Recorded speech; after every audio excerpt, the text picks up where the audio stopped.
All right, we're going to do a little bit of decimal review before I deal with decimal equations that we're going to have to do in homework for class. So let's go over this real quick. This is not a full-blown lecture on decimals. This is just a quick review. When you see 0.5, or sometimes you see it as 0.5, understand that this is saying 5/10. The first spot that you see here, that is your tenths spot.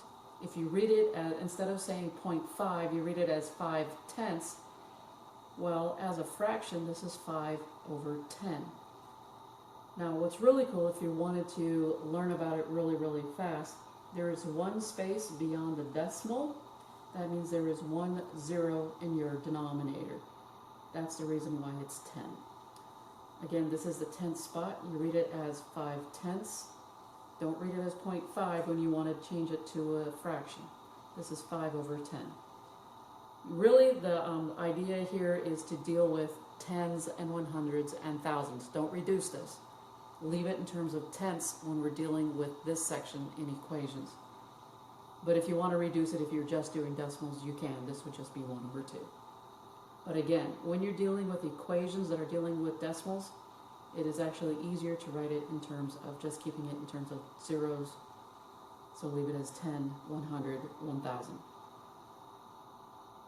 If I gave you a negative 0.3, sometimes you'll see it in books as 0.3 negative. This is read as negative 3/10, or you can write it as a fraction as negative 3/10. Again, I have one number beyond the decimal, that is 1 0 in your denominator, hence the reason why it is negative 3/10. Again, just reiterating my point, one number beyond the decimal means 1 0 in your denominator. There you go. If I give you 0.27, again, some books will write it as 0.27. There are two numbers here. So this is the tenth spot, this is the hundredth spot. So the name of it comes from the last number. What spot is that last number in? That is the hundredth spot. So this is 27 hundredths. Okay, so 27 hundredths. Or in terms of a fraction, it is 27/100. There are two spots, that means there are 2 zeros in your denominator, hence the 100ths. All right, so 27/100. 0.83, or you can write it as 0.83, is read as 83 hundredths. Again, all right, two numbers beyond, this is the tenths, this is the hundredths spot. 3 is in the hundredth spot, which is why we call it the hundredths. In terms of fractions, it is 83 hundredths, or two numbers, 2 zeros in your denominator. Right? Two numbers beyond the decimal, 2 zeros in your denominator. Let's look at it one more time. Two numbers beyond the decimal means that we have 2 zeros in our denominator. 0, 0. Again, keep it as 100 if you don't like decimals in decimal equations. Now you can do the same thing if you were given something like 0.275 or 0.831. That would now be thousandths. So this continues on and on and on for what we're doing in class. This is a quick review of decimals as far as how to write them as fractions and why you write them this way as fractions, and how we say them instead of just as 0.3 or 0.5 or 0.83. It is 5/10. It is 83 hundredths. With that in mind, let's start solving decimal equations. So I'm going to go through the whole process here. I gave you 0.7x plus 0.3 times 4 minus 2x equals 9. The good news on this problem, look at the numbers in front of the variables. We have a 0.7 for this term right here, and in front of this parentheses is a 0.3. This is 7/10 and this is 3/10. So they both have one number beyond the decimal. They both have a denominator of 10 if you were to write this as a fraction. at this point, you have three options. You can multiply through and keep the decimals. A lot of students still don't understand decimals and how this works when you multiply, so they get a lot of them wrong this way. The other thing is to get rid of the decimals, and I'll show you how. And also the other way that you can do it, which is what I like, is you can change the decimals to fractions, but I like fractions. So you have three options. Keep them decimals, get rid of the decimals, or change them to fractions. Those are the only ways that you can do these problems. I'm going to get rid of the decimals. I do not like decimals, it's just me though. I don't like decimals. So let's look at this, 0.7x and 0.3. They only have one number beyond the decimal point, so we can multiply each term by 10. Remembering that 0.7 is better known as 7/10, and 0.3 is better known as 3/10. So if I multiply the first term by 10 and the second term by 10, that also means I have to multiply the other side by 10 as well. I can't leave anything out. This first term gets multiplied by 10. This second term gets multiplied by 10. You can only use one 10. You can't multiply everybody in here by 10. That will happen later. One term, 110. So 110 to one term, 110 to one term. This is considered one whole term right here. And this is one term. So if you're going to multiply by 10, every term in the equation has to multiply by 10. Do not multiply the inside by 10. You only need 110 per term. This term here, this term here, this term here. Terms are separated by plus and minus signs, or in this case an equal sign as well. By multiplying each term by 10, it moves this decimal over 1 unit. So this decimal goes over 1, this decimal will go over 1, and now my decimals disappear on this side. This 9 has a decimal after it if there is no decimal. Multiplying 9 by 10 just gives me 90. So notice the decimals disappeared, especially for these two. This just got bigger. These two also got bigger because we multiplied them by 10. From here, what I can do is I'm going to distribute the 3 to everything in that parentheses. So I'm just reiterating, don't multiply the inside by 10. Only the outside number is multiplied by 10 to get rid of that decimal only.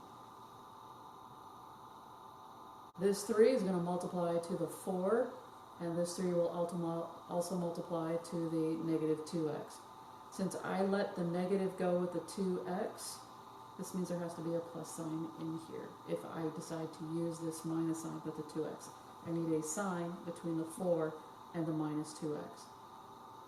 So I drop the plus sign and put it in here.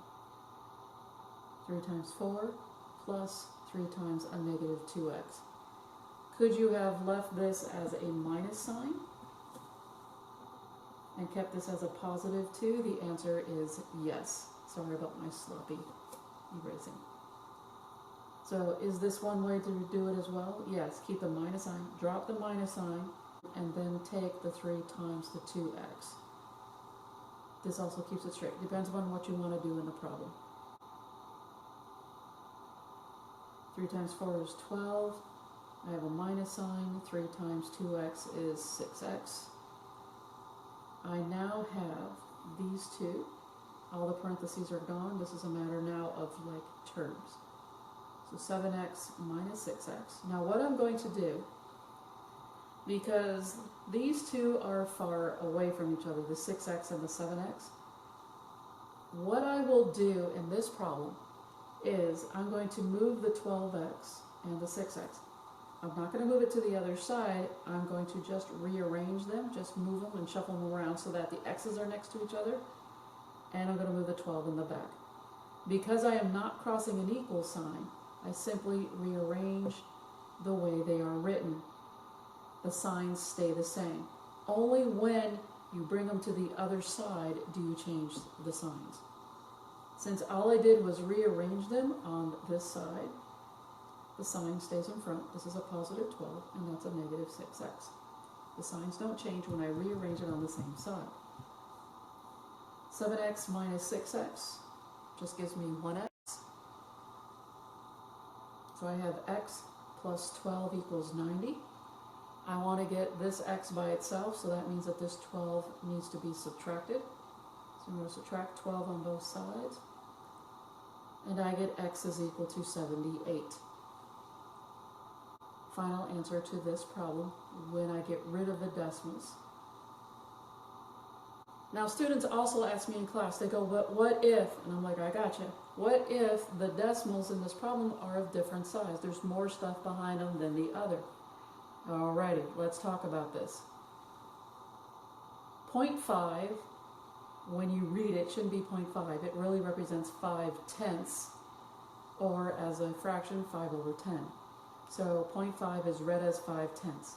Cool, understand that. 0.07 is read as 7/100, or as a fraction in terms of 7 over 100. Alright, so how you say it determines your denominator. 100 is the larger denominator. Does everybody agree with that? 100 in the denominator is, just looking at numbers, 100 is bigger than 10. So, since 100 is the larger denominator, we're going to multiply each term of the equation by 100, so no decimals exist in the problem.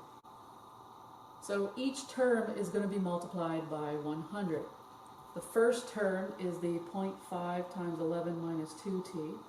The second term is the 0.7t, and the other term on the other side is just the 4. So each term gets the 100. Not everything gets that. Okay, so anything inside of parentheses does not get it because the 100 is being multiplied here to get rid of the decimal on the outside. Once you use it, it's gone. By multiplying by 100, we're going to have the following. We're going to move the decimal over to the right 2 places. This is huge.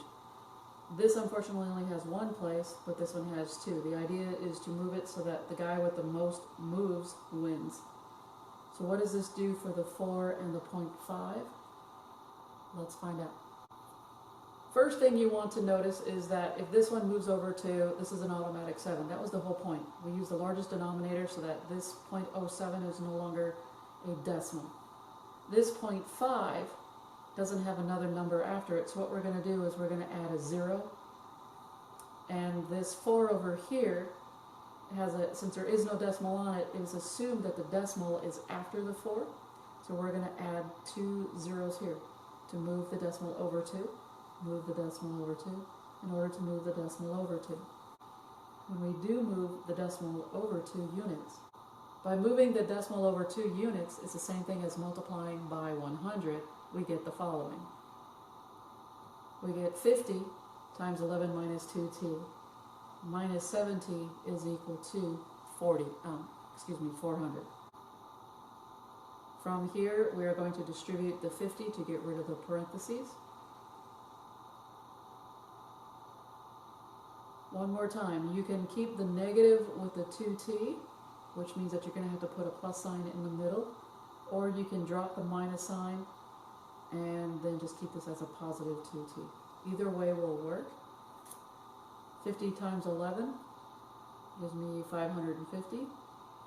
Positive times a negative will be negative. 50 times 2 is 100. Keep the t. Minus 7t equals 400. We have like terms, they are next to each other, so we're going to add or subtract them, whatever their signs tell us. In this case, I get a negative 107t. So my like terms are now finished on the left-hand side. There's nothing else to do. Now what we're going to do is solve for t. I'm going to subtract the 550 to get this t by itself, this negative 107t by itself. I'm going to subtract the 550 on both sides. Negative 107t is equal to negative 150. I'm going to divide by negative 107 on both sides to get t by itself. And I get t is equal to 150 over 107. Negative divided by a negative is a positive. Final answer.